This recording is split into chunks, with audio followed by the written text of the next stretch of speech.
ਬਾਣੀ ਗੁਰੂ ਗੁਰੂ ਹੈ ਬਾਣੀ।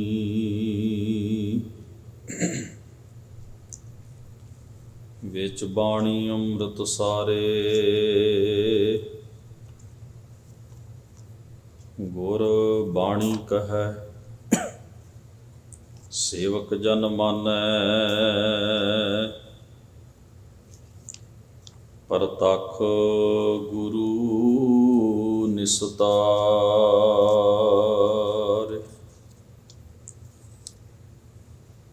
ਧੰਨ ਵਾਹਿਗੁਰੂ ਜੀ।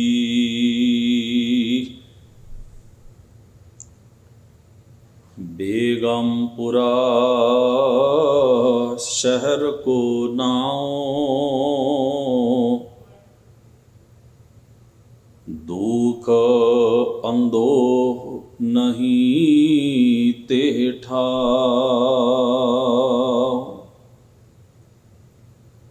ਬੇਗਮਪੁਰਾ ਸ਼ਹਿਰ ਕੋ ਨਾਉ,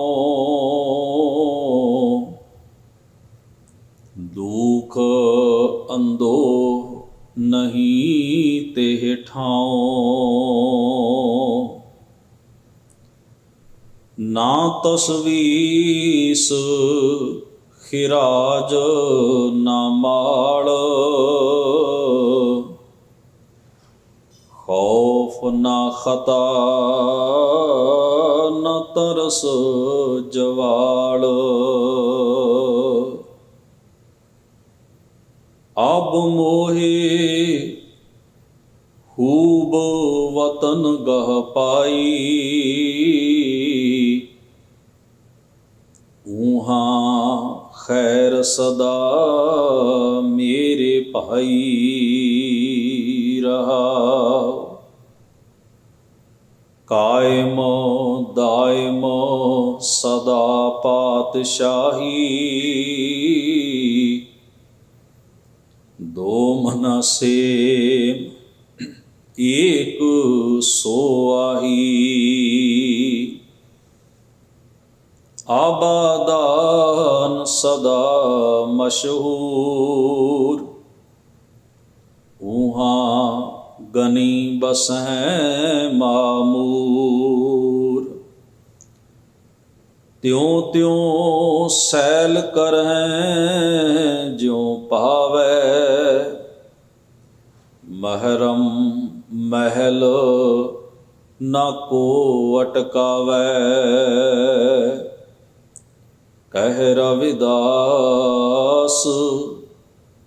ਖਲਾਸ ਚਮਾਰਾ,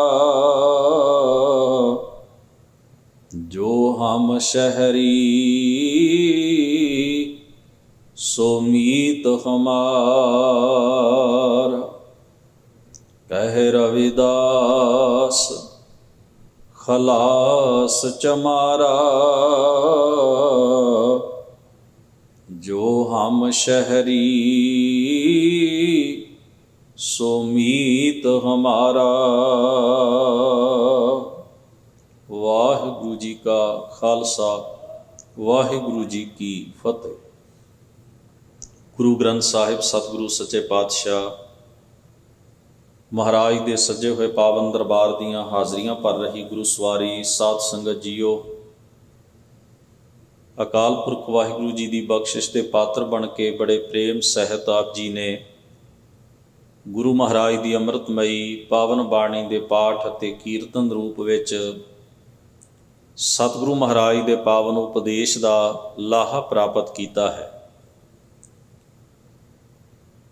ਭਗਤ ਰਵਿਦਾਸ ਸਾਹਿਬ ਜੀ ਦੀ ਉਚਾਰਨ ਕੀਤੀ ਹੋਈ ਮੁਬਾਰਕ ਬਾਣੀ, ਜੋ ਗੁਰੂ ਗ੍ਰੰਥ ਸਾਹਿਬ ਮਹਾਰਾਜ ਦੇ ਵੱਖ-ਵੱਖ ਰਾਗਾਂ ਵਿੱਚ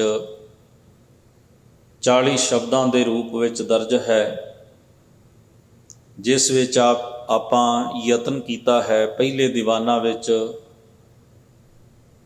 ਬਾਬਾ ਜੀ ਦੇ ਦੋਵਾਂ ਸ਼ਬਦਾਂ ਨੂੰ ਵਿਚਾਰਿਆ ਹੈ, ਇੱਕ ਸ੍ਰੀ ਰਾਗ ਦਾ ਅਤੇ ਇੱਕ ਗੌੜੀ ਰਾਗ ਦਾ। ਜਿਸ ਮੁਬਾਰਕ ਸ਼ਬਦ ਦਾ ਪਾਠ ਆਪ ਜੀ ਨੇ ਸ਼ਰਵਣ ਕੀਤਾ ਹੈ, ਗੌੜੀ ਰਾਗ ਵਿੱਚ ਇਹ ਦੂਸਰਾ ਸ਼ਬਦ ਹੈ। ਇਹਨਾਂ ਸਾਂਝੇ ਸ਼ਬਦਾਂ ਦਾ, ਦੋਹਾਂ ਸ਼ਬਦਾਂ ਦਾ ਜੋ ਸਿਰਲੇਖ ਹੈ, राग गौड़ी रविदास जी के पदे गौड़ी गुआरेरी। पहला शब्द सी मेरी संगत पोच सोच दिन राती, ते ये दूसरा शब्द है बेगमपुरा शहर को नाव। ये दोवें शब्द गौड़ी गुआरेरी, गौड़ी दी एक किस्म जो गुआरेरी है, इस दे अनुसार सतगुरु महाराज ने इस नूं गाउण दी प्रेरणा सिरलेख विच कीती है। गौड़ी राग विच बाबा रविदास साहब जी दे कुल 5 पदे हन। इस मुबारक पदे अंदर, इस शब्द अंदर बड़ा आत्मक उच्चता का लखायक शब्द है। इस शब्द अंदर एक उच्ची आत्मक अवस्था की तस्वीर बाबा रविदास साहब जी ने साडे सन्मुख रखी है। जदों असी गुरु महाराज की पावन बाणी नूं पढ़ते हाँ, सतगुरु फरमाउंदे ने नानक बद्धा घर तहां जिथै मिरत ना जन्म जरा। घर का मतलब टिकाणा, जिथे मनुख रहिंदा है, जिथे मनुख वसदा है, आपां उस थां नूं, उस मकान नूं, उस रिहाइश गाह नूं अपना घर कहिंदे हां। सतगुरु आखदे ने मैं वो टिकाणा बनाया है, मैं उस टिकाणे विच वसदा हाँ जिथे मिरत ना जन्म ना जरा। तिन्ने चीज़ां नहीं। मिरत का मतलब है मौत, जन्म का मतलब है जूना विच भटकना, वख वख बिरतियां विच पैना। मौत किहड़ी है? आत्मक मौत। सुरत दा विकारां विच खचत हो के अंदरों मनुख दा आत्मा पलीत हो जाना, इस नूं सतगुरु ने बाणी विच मौत आख्या। ये मौत नहीं है, बिरतियां दी भटकना नहीं है। ते तीजा शब्द है जरा। जरा कमज़ोरी नूं कहा जाता। जिथे आत्मक मानसिक तौर उत्ते मेरा जीवन कमज़ोर नहीं हुंदा। ये तिन्ने विपदावां मेरे जीवन विच नहीं। मैं ऐसे टिकाणे विच, ऐसे घर विच, ऐसी थां विच वसदा है, ऐसी अवस्था मैं अपने जीवन विच बना लई है। गुरु ग्रंथ साहब महाराज सच्चे पातशाह की बाणी विच महाराज गुरु अर्जन साहब जी ने फरमाया है, सब सुखाड़ी उठिया ये हुआ हलेमी राज जियो। सुखाड़ी का अर्थ है सुखी वसना, उठिया का मतलब है आनंद विच रहना। हलेमी राज का मतलब है जिथे हलेमी है, धीरज है, टिकाओ है। बाबा रविदास साहब जी ने इस समुचे शब्द विच बड़ी बाकमाल तस्वीर साडे सामने उकरी है। साडी आत्मक अवस्था की तस्वीर भी है जिहड़ी धर्म के खेत्र विच गुरमत उपदेश की कमाई करके बननी है। ते एक नक्शा भी है संसार के सामने भी जे संसार के जीव मनुख ऐसा प्रबंध सिरज सकन तां मनुख सचमुच ही आनंद भरिया मनुखी जीवन बतीत कर सकता है, जीव सकता है। एक मॉडल है, एक नक्शा है, एक कानून है जिहड़ा बना के भगत रविदास साहब जी ने साडे सामने रखे। जदों असी संसार के इतिहास नूं पढ़ीए, मुल्कां दे इतिहास नूं पढ़ीए, अज तक भी ये सिस्टम, एक कायदा, ये प्रोसैस इस तरह ही चल रहा।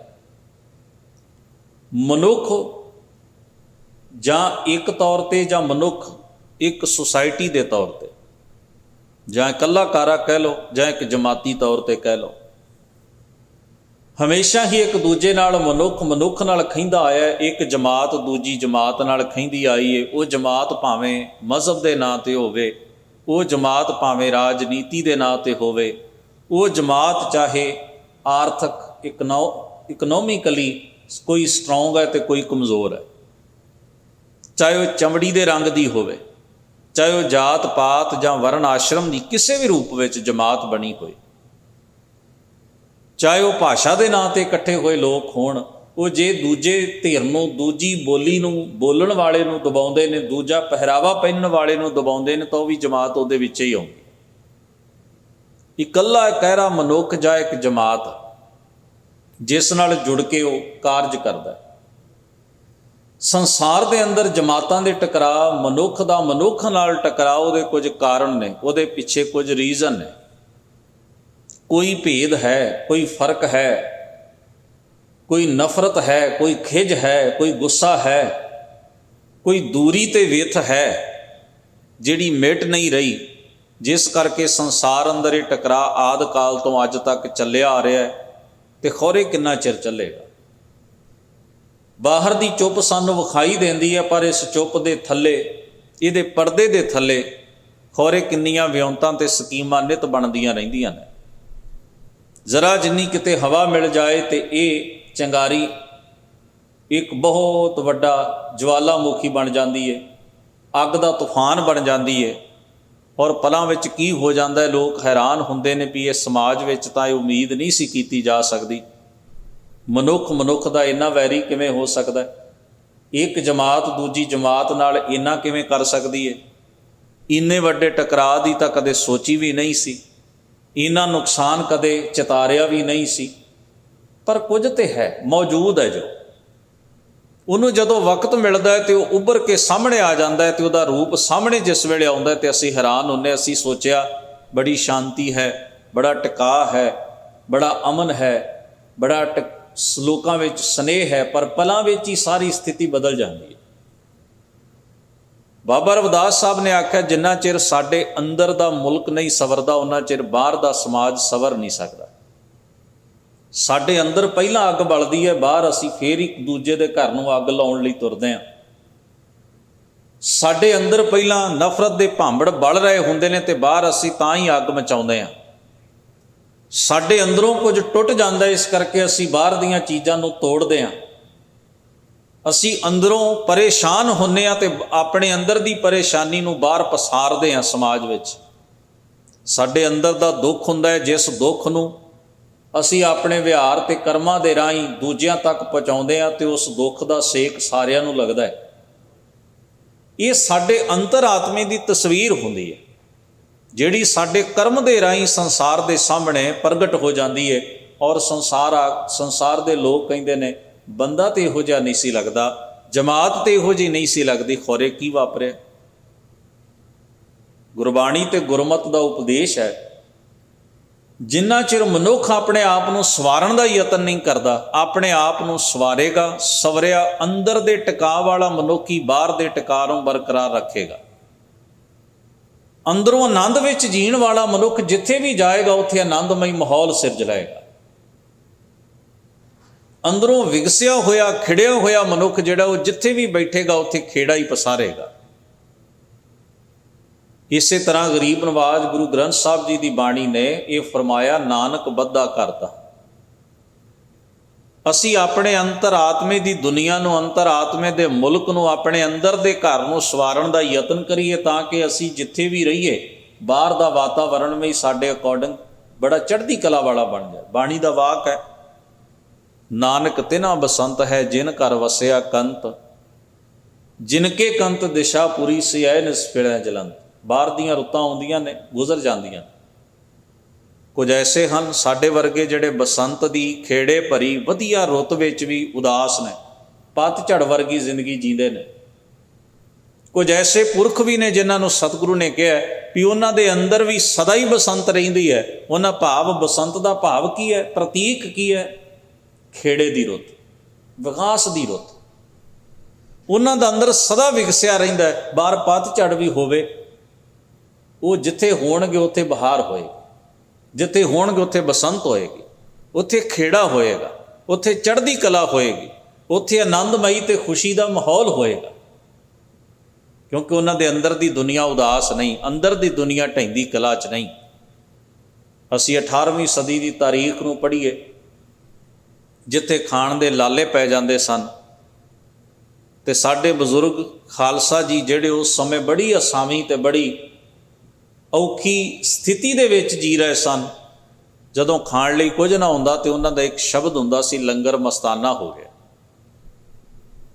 ਹਜ਼ਾਰਾਂ ਜੀਵ ਇੱਕ ਜਮਾਤ ਦੇ ਇੱਕੇ ਦਿਨ ਸ਼ਹਾਦਤ ਹਾਸਲ ਕਰ ਗਏ, ਤਬਾਹੀ ਹੋਈ। ਤੇ ਉਸ ਤਬਾਹੀ ਨੂੰ ਉਹਨਾਂ ਤਬਾਹੀ ਨਹੀਂ ਘੱਲੂ ਘਾਰੇ ਦਾ ਨਾਮ ਦਿੱਤਾ।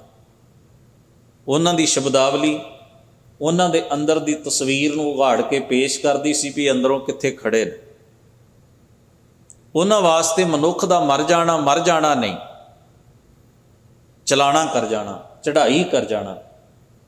ਉਹਨਾਂ ਦੇ ਸ਼ਬਦਾਂ ਦੀ ਤਾਸੀਰ ਚੜ੍ਹਦੀ ਕਲਾ, ਅੰਦਰ ਦੇ ਟਿਕਾਓ, ਸਹਿਜ ਤੇ ਦੁੱਖ ਉਤੇ ਫਤਿਹ ਹਾਸਲ ਕਰਨ ਵਾਲੀ ਹੈ। ਇਹ ਮਹਿਜ਼ ਸ਼ਬਦ ਨਹੀਂ ਸਨ, ਇਹ ਉਹਨਾਂ ਦੇ ਅੰਦਰ ਦੀ ਚੇਤਨਾ ਤੇ ਮਨੋ ਅਵਸਥਾ ਦੀ ਤਸਵੀਰ ਹੈ, ਜਿਹੜੀ ਸ਼ਬਦਾਂ ਦੇ ਰਾਹੀਂ ਉਕਰ ਕੇ ਉਹਨਾਂ ਨੇ ਸਾਡੇ ਸਾਹਮਣੇ ਰੱਖ ਦਿੱਤੀ ਵੀ ਆਹ ਸਾਡਾ ਜੀਵਨ ਹੈ, ਆਹ ਸਾਡੀ ਜ਼ਿੰਦਗੀ ਹੈ, ਆਹ ਸਾਡੀ ਮਨੋ ਸਥਿਤੀ ਹੈ, ਆਹ ਉਹ ਇਨਵਾਇਰਮੈਂਟ ਹੈ ਜਿਸ ਵਿੱਚ ਖਾਲਸਾ ਮੌਲਦਾ ਹੈ, ਵਿਗਸਦਾ ਹੈ, ਜਿਉਂਦਾ ਹੈ, ਆਨੰਦ ਮਾਣਦਾ ਹੈ। ਗਰੀਬ ਨਵਾਜ਼ ਸਤਿਗੁਰੂ ਗੁਰੂ ਗ੍ਰੰਥ ਸਾਹਿਬ ਮਹਾਰਾਜ ਦੀ ਮੁਬਾਰਕ ਬਾਣੀ ਦਾ ਇਹ ਸ਼ਬਦ ਏਡਾ ਮਹੱਤਵਪੂਰਨ ਸ਼ਬਦ ਹੈ। ਇਹ ਸੰਸਾਰ ਦੇ ਮਖਲੂਕ ਦੇ ਔਰ ਖਲਕਤ ਦੇ ਸਾਹਮਣੇ, ਕੁੱਲ ਸੰਸਾਰ ਦੇ ਸਾਹਮਣੇ ਇੱਕ ਨਵਾਂ ਦ੍ਰਿਸ਼ ਪੇਸ਼ ਕਰਦਾ ਹੈ। ਵਿਚਾਰਨ ਦਾ ਯਤਨ ਕਰੀਏ। ਰਹਾਉ ਦੇ ਬੰਦ ਵਿੱਚ ਫਰਮਾਇਆ ਗਿਆ ਹੈ, ਅਬ ਮੋਹਿ ਖੂਬ ਵਤਨ ਗਾਹ ਪਾਈ। ਵਤਨ ਗਾਹ ਦਾ ਮਤਲਬ ਹੁੰਦਾ ਜਿੱਥੇ ਬੰਦਾ ਵਸੇਬਾ ਕਰੇ। ਆਪਾਂ ਕਹਿੰਦੇ ਨਾ ਤੇਰਾ ਵਤਨ ਕਿਹੜਾ ਹੈ, ਭਾਵ ਤੂੰ ਕਿੱਥੋਂ ਦਾ ਜੰਮਪਲ ਹੈ, ਕਿੱਥੇ ਰਹਿਣਾ, ਤੇਰਾ ਮੁਲਕ, ਤੇਰਾ ਦੇਸ਼ ਕਿਹੜਾ ਹੈ। ਬਾਬਾ ਜੀ ਆਖਦੇ ਨੇ ਅਬ ਹੁਣ ਮੋਹੇ ਮੈਂ ਖੂਬ। ਖੂਬ ਦਾ ਮਤਲਬ ਹੈ ਬੜੀ ਕਮਾਲ ਦੀ। ਵਤਨ ਗਾਹ ਮਤਲਬ ਵਸੇਬੇ ਦੀ ਥਾਂ, ਮੁਲਕ। ਮੈਂ ਇੱਕ ਐਸਾ ਮੁਲਕ ਲੱਭਾ ਆਪਣੇ ਰਹਿਣ ਵਾਸਤੇ, ਮੈਂ ਇੱਕ ਐਸਾ ਦੇਸ਼ ਬਣਾਇਆ ਆਪਣੇ ਰਹਿਣ ਵਾਸਤੇ। ਉਹ ਕਿਹੜਾ ਦੇਸ਼ ਹੈ? ਅਬ ਮੋਏ ਖੂਬ ਵਤਨ ਗਾਹ ਪਾਈ। ਉੱਥੇ ਕੀ ਹੈ ਜੀ? ਆਖਦੇ ਨੇ ਊਹਾਂ ਖੈਰ ਸਦਾ ਮੇਰੇ ਭਾਈ। ਉੱਥੇ ਸਦਾ ਖੈਰੀਅਤ ਹੈ। ਖੈਰੀਅਤ ਦਾ ਮਤਲਬ ਹੁੰਦਾ ਸੁੱਖ। ਆਪਾਂ ਕਿਸੇ ਨੂੰ ਕਹਿੰਦੇ ਹਾਂ ਨਾ ਖੈਰੀਅਤ ਹੈ, ਇਹਦਾ ਮਤਲਬ ਹੁੰਦਾ ਵੀ ਸੁੱਖ ਸਾਂਦ ਹੈ, ਠੀਕ ਠਾਕ ਹੈ। ਬਾਬਾ ਜੀ ਆਖਦੇ ਨੇ ਅਬ ਮੋਹਿ ਖੂਬ ਵਤਨ ਗਾ ਪਾਈ, ਊਹਾਂ ਖੈਰ ਸਦਾ ਮੇਰੇ ਭਾਈ। ਹੇ ਮੇਰੇ ਭਾਈ, ਮੈਂ ਇੱਕ ਐਸੇ ਮੁਲਕ ਦਾ, ਇੱਕ ਐਸੇ ਦੇਸ਼ ਦਾ ਵਾਸੀ ਹਾਂ ਜਿੱਥੇ ਸਦਾ ਹੀ ਖੈਰੀਅਤ ਹੈ। ਦੁੱਖ ਨਾਂ ਦੀ, ਵਿਪਦਾ ਨਾਂ ਦੀ, ਪਰੇਸ਼ਾਨੀ ਨਾਂ ਦੀ ਕੋਈ ਚੀਜ਼, ਕੋਈ ਵਸਤੀ ਨਹੀਂ। ਉੱਥੇ ਕੋਈ ਮੁਸ਼ਕਲ ਨਹੀਂ, ਸਦਾ ਆਨੰਦ ਹੈ, ਖੇੜਾ ਹੈ। ਐਸਾ ਮੁਲਕ। ਦੁਨੀਆ ਦੇ ਜਿਸ ਮੁਲਕ ਵਿੱਚ ਡਿਸਟਰਬੈਂਸ ਹੋਵੇ ਨਾ, ਦੰਗੇ ਹੁੰਦੇ ਹੋਣ, ਲੜਾਈਆਂ ਹੋਣ, ਕਰਪਸ਼ਨ ਹੋਵੇ, ਅੱਗਾਂ ਲੱਗਦੀਆਂ ਹੋਣ, ਬੰਦਾ ਸੇਫ ਨਾ ਹੋਵੇ, ਜਦੋਂ ਕਿਸੇ ਚੰਗੇ ਮੁਲਕ ਬਾਰੇ ਪੜ੍ਹਦਾ ਤੇ ਉਹ ਸੋਚਦਾ ਹੈ ਕਾਹਨੂੰ ਇਹੋ ਜਿਹੇ ਮੁਲਕ ਵਿੱਚ ਜੰਮ ਪਏ। ਇੱਥੇ ਤੇ ਜ਼ਿੰਦਗੀ ਦਾ ਪਲ ਦਾ ਭਰੋਸਾ ਨਹੀਂ। ਆਪਣੀ ਕਮਾਈ ਚੱਜ ਨਾਲ ਖਾ ਨਹੀਂ ਸਕਦੇ, ਬੋਲ ਨਹੀਂ ਸਕਦੇ, ਪਹਿਨ ਨਹੀਂ ਸਕਦੇ। ਆਜ਼ਾਦੀ ਹੱਸਣ ਦੀ ਨਹੀਂ, ਆਜ਼ਾਦੀ ਬੋਲਣ ਦੀ ਨਹੀਂ। ਅਸੀਂ ਗੁਲਾਮੀ ਦੀਆਂ ਜੰਜੀਰਾਂ 'ਚ ਜਕੜੇ ਗਏ ਹਾਂ। ਮਾਨੋ ਅਸੀਂ ਗੁਲਾਮੀ ਹੰਢਾਉਣ ਲਈ ਪੈਦਾ ਹੋਏ। ਕੈਸੇ ਲੋਕ ਨੇ ਉਹ ਜਿਹੜੇ ਐਸੀਆਂ ਗੁਲਾਮੀ ਦੀਆਂ ਜੰਜੀਰਾਂ ਨੂੰ ਤੋੜਨ ਦੇ ਖਿਲਾਫ ਲੜਦੇ ਨੇ, ਤੋੜਨ ਲਈ ਲੜਦੇ ਨੇ। ਇਹ ਗੁਲਾਮੀ ਦੀਆਂ ਜੰਜੀਰਾਂ ਟੁੱਟ ਜਾਣ, ਉਹ ਵਿਚਾਰੇ ਫਾਂਸੀਆਂ 'ਤੇ ਚੜ੍ਹ ਜਾਂਦੇ ਨੇ, ਕੁਰਬਾਨ ਹੋ ਜਾਂਦੇ ਨੇ। ਸਮੇਂ ਦੀ ਤਾਕਤਵਰ ਧੇਰ ਉਹਨਾਂ ਨੂੰ ਮਲੀਆ ਮੇਟ ਕਰਕੇ ਰੱਖ ਦਿੰਦੀ ਹੈ, ਪਰ ਉਹਨਾਂ ਸਾਹਮਣੇ ਇੱਕ ਆਦਰਸ਼ ਹੁੰਦਾ, ਉਹਨਾਂ ਸਾਹਮਣੇ ਇੱਕ ਟੀਚਾ ਹੁੰਦਾ ਵੀ ਅਸੀਂ ਆਪਣੇ ਲੋਕਾਂ ਨੂੰ ਐਸੀ ਜ਼ਿੰਦਗੀ ਦੇ ਸਕੀਏ ਜਿਹੜੀ ਜ਼ਿੰਦਗੀ ਆਨੰਦ ਨਾਲ ਭਰੀ ਹੋਵੇ। ਘੱਟੋ ਘੱਟ ਜਿਹੜੇ ਸਿਸਟਮ ਦੇ ਦੁੱਖ ਨੇ ਇਹਨਾਂ ਤੋਂ ਹੀ ਛੁਟਕਾਰਾ ਪਾ ਲੈਣ, ਇਹਨਾਂ ਮੁਸੀਬਤਾਂ ਤੋਂ ਹੀ ਬਚ ਜਾਣ, ਇਹ ਆਜ਼ਾਦੀ ਮਾਣ ਸਕਣ। ਉਹਨਾਂ ਲੋਕਾਂ ਦੀ ਸੋਚ ਬੜੀ ਉਜਲੀ ਹੁੰਦੀ ਹੈ। ਜਦੋਂ ਬਾਬਾ ਰਵਿਦਾਸ ਸਾਹਿਬ, ਗੁਰੂ ਨਾਨਕ ਮਹਾਰਾਜ ਤਥਾ ਹੋਰ ਸਾਰੇ ਮਹਾਂਪੁਰਖ ਵੇਖਦੇ ਨੇ ਨਾ ਵੀ ਅਸੀਂ ਵੀ ਗੁਲਾਮੀ ਹੰਢਾ ਰਹੇ ਹਾਂ, ਅਗਿਆਨਤਾ ਦੀ ਗੁਲਾਮੀ 'ਚ ਪਏ ਹਾਂ, ਅੰਦਰੋਂ ਅਸੀਂ ਕਰਪਟ ਹਾਂ। ਉਹ ਕਰਪਸ਼ਨ ਸਾਨੂੰ ਹੀ ਘੁਣ ਵਾਂਗ ਖਾਈ ਜਾਂਦੀ। ਦੂਜੇ ਦਾ ਨੁਕਸਾਨ ਤੇ ਉਹ ਕਰਦੀ ਸਭ ਤੋਂ ਪਹਿਲਾਂ ਸਾਨੂੰ ਖਾਂਦੀ ਆ। ਈਰਖਾ ਜਿਹੜੀ ਹੈ ਉਹ ਸਭ ਤੋਂ ਪਹਿਲਾਂ, ਹੁਣ ਤੁਸੀਂ ਵੇਖੋ ਨਾ, ਅੱਗ ਬਾਲ ਕੇ ਕੋਈ ਬੰਦਾ ਅੱਗ ਬਾਲੇ, ਲੱਕੜਾਂ ਬਾਲ ਕੇ ਸੋਚੇ ਵੀ ਮੈਂ ਫਲਾਣੇ ਬੰਦੇ ਨੂੰ ਬਾਹੋਂ ਫੜ ਕੇ ਲਿਆ ਕੇ ਤੇ ਅੱਗ ਵਿੱਚ ਸੁੱਟਣਾ, ਤੇ ਉਹ ਪਹਿਲਾਂ ਚੈੱਕ ਕਰਨ ਲੱਗ ਪਵੇ ਵੀ ਮੈਂ ਵੇਖਾਂ ਸਹੀ ਵੀ ਸਾੜਦੀ ਵੀ ਹੈ ਅੱਗ, ਤੇ ਆਪਣੀ ਬਾਂਹ ਪਾ ਲਵੇ ਅੱਗ ਵਿੱਚ। ਹੁਣ ਤੁਸੀਂ ਵੇਖੋ, ਉਹਨੂੰ ਤਾਂ ਅਜੇ ਫੜ ਕੇ ਲਿਆਉਣਾ ਹੈ, ਤੇ ਜਿਹਨੇ ਪਹਿਲਾਂ ਬਾਂਹ ਪਾ ਲਈ ਅੱਗ ਚੈੱਕ ਕਰਨ ਵਾਸਤੇ, ਉਹ ਸੜੇਗਾ ਕਿ ਨਹੀਂ ਸੜੇਗਾ? ਅੱਗ ਉਹਦਾ ਇੰਤਜ਼ਾਰ ਥੋੜਾ ਕਰੇਗੀ ਵੀ ਉਹ ਆਏਗਾ ਤੇ ਉਹਨੂੰ ਸਾੜਨਾ। ਈਰਖਾ ਇੱਕ ਐਸੀ ਅਗਨੀ ਹੈ ਜਿਸ ਵਿੱਚ ਦੂਜਾ ਨਹੀਂ ਸੜਦਾ, ਖੁਦ ਇਹ ਅੱਗ ਬਾਲਣ ਵਾਲਾ ਸੜਦਾ। ਕ੍ਰੋਧ ਇੱਕ ਐਸੀ ਅਗਨੀ ਹੈ, ਦੂਜੇ ਦਾ ਮਗਰੋਂ ਪਹਿਲਾਂ ਇਹ ਅੱਗ ਨੂੰ ਬਾਲਣ ਵਾਲੇ ਨੂੰ ਪਹਿਲਾਂ ਸਾੜਦੀ। ਇਸੇ ਤੋਂ ਸੁਚੇਤ ਕੀਤਾ ਸੀ। ਵਿਕਾਰ ਪਹਿਲਾਂ ਸਾਨੂੰ ਅੰਦਰੋਂ ਖਾ ਜਾਂਦਾ, ਘੁਣ ਵਾਂਗ ਖਤਮ ਕਰ ਦਿੰਦਾ। ਤੇ ਰੱਬ ਦੇ ਪਿਆਰੇ ਜਦੋਂ ਸਾਡੇ ਵੱਲ ਵੇਖਦੇ ਹੋ, ਕਹਿੰਦੇ ਇਹ ਤਾਂ ਬੰਦਾ ਜੂਨ ਹੰਢਾ ਰਿਹਾ। ਜਿਨੀ ਐਸਾ ਹਰਨਾਮ ਨਾ ਚੇਤਿਓ ਸੇ ਕਾਹੇ ਜਾਗਾਏ ਰਾਮ ਰਾਜੇ। ਇਹਦੇ ਜੀਵਨ ਦਾ ਕੀ ਮਕਸਦ ਰਹਿ ਗਿਆ? ਇਹਦੇ ਲਈ ਕੁਝ ਕਰੀਏ। ਉਹ ਫਿਰ ਸਾਡੀ ਅੰਦਰ ਦੀ ਗੁਲਾਮੀ ਦੇ ਖਿਲਾਫ ਖਲੋ। ਉਹ ਕਿਉਂਕਿ ਉਹ ਆਜ਼ਾਦ ਹੁੰਦੇ, ਉਹਨਾਂ ਨੂੰ ਪਤਾ ਹੁੰਦਾ ਇਹ ਜੀਵਨ ਦਾ ਆਨੰਦ ਆ। ਉਹ ਸਾਨੂੰ ਕਹਿੰਦੇ ਨੇ ਉਹ ਨਿਕਲ ਇਹਦੇ ਚੋਂ। ਕੁਝ ਐਸੇ ਹੁੰਦੇ ਨੇ ਸਮਾਜ ਦੇ ਲੋਕ ਜਿਹੜੇ ਮੰਨ ਲੈਂਦੇ ਨੇ ਉਹਨਾਂ ਦੀ ਗੱਲ, ਤੇ ਉਹਨਾਂ ਮਗਰ ਤੁਰਦੇ ਨੇ। ਉਹ ਫਿਰ ਆਨੰਦ ਵਿੱਚ ਉਹਨਾਂ ਦੇ ਸੋਹਲੇ ਗਾਉਂਦੇ ਨੇ। ਉਹ ਆਖਦੇ ਨੇ ਤੁਹਾਡੇ ਵਰਗਾ ਸਾਨੂੰ ਮਿਲਿਆ ਨਹੀਂ ਸੀ, ਸ਼ੁਕਰ ਹੈ ਰੱਬ ਦਾ ਵੀ ਤੁਸੀਂ ਸਾਨੂੰ ਮਿਲੇ। ਭਾਈ ਗੁਰਦਾਸ ਜੀ ਨੇ ਇਹੋ ਹੀ ਕਿਹਾ ਨਾ, ਸੁਣੀ ਪੁਕਾਰ ਦਾ ਤਾਰ ਪ੍ਰਭ ਗੁਰੂ ਨਾਨਕ ਜਗ ਮਾਏ ਪਠਾਇਆ।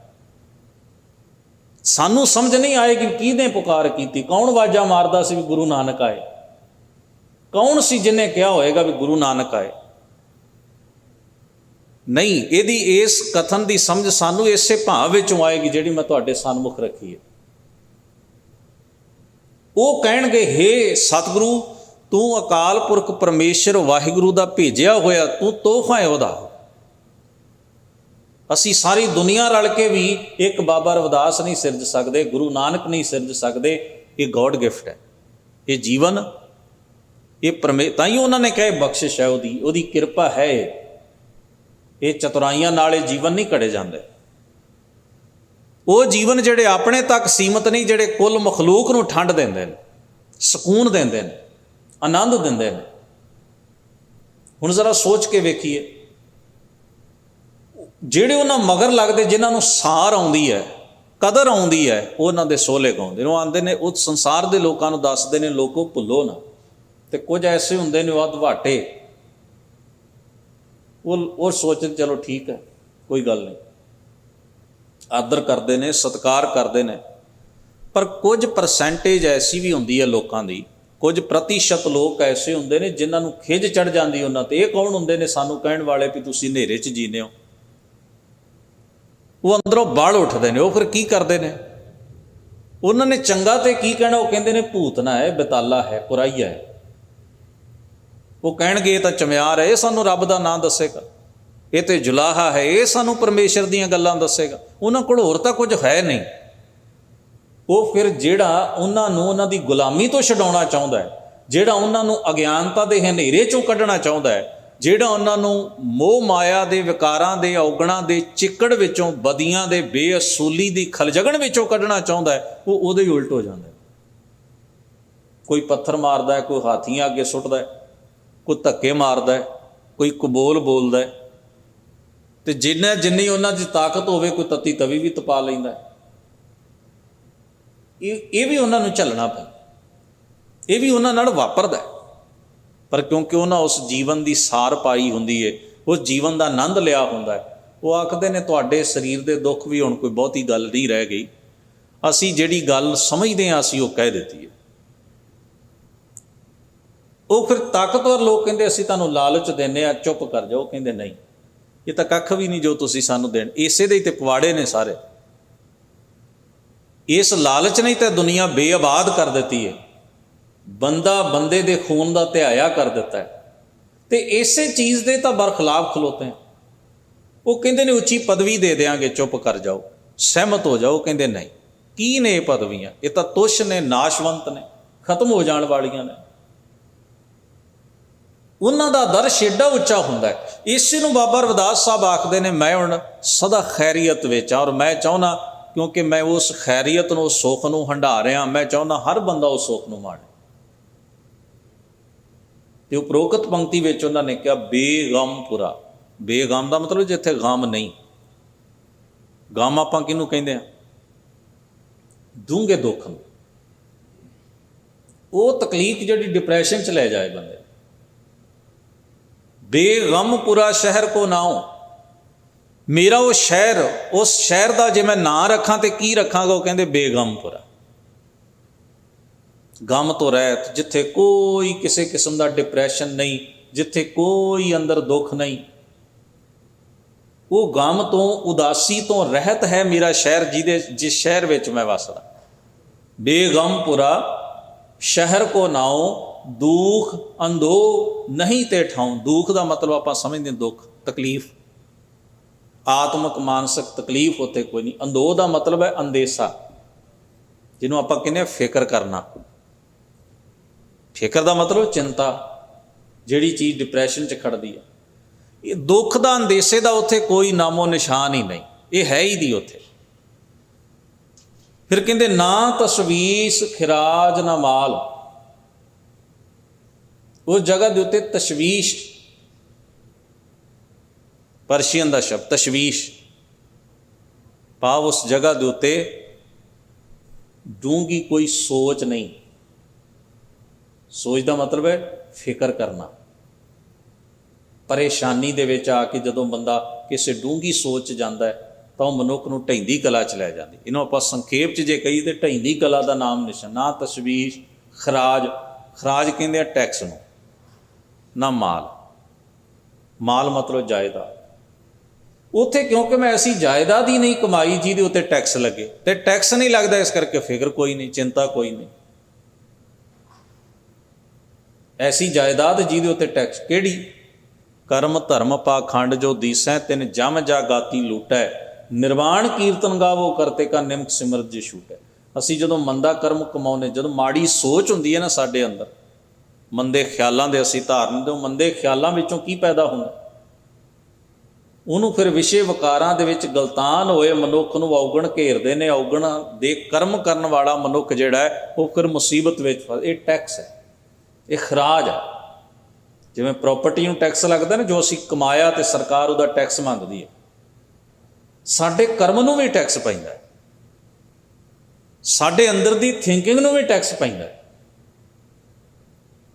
ਇਸੇ ਨੂੰ ਉਹ ਆਖਦੇ ਨੇ खौफ ना खता। खौफ का मतलब है डर, खता का मतलब है ऐब करने। ना उत्थे डर है, ना उस जीवन विच ऐब हैं, ना तरस जवाल।